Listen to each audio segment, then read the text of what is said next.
قوي مع كوفاوندر بي او في عمر عبد السلام. هو الموضوع ابتدى من عند 3 صحاب صغيرين، انا ومصطفى ومهاب.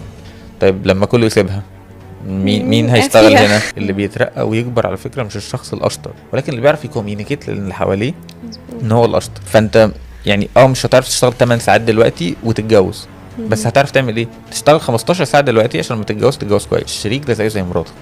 يعني I would argue ان الشراكه اصعب من الجواز. اكبر اسد بالنسبه لك في حياتك هو المايند سيت بتاعك ومخك. طب واوحش حاجه ممكن تبهدلك في دنيتك برضو مخك. شوف يعني choose your heart زي ما بيقولوا. وميك يور تشويس بقى، حرفيا انت عندك ده وعندك ده. احنا حاليا على فكره ما عندناش انفسترز، يعني احنا اوكي.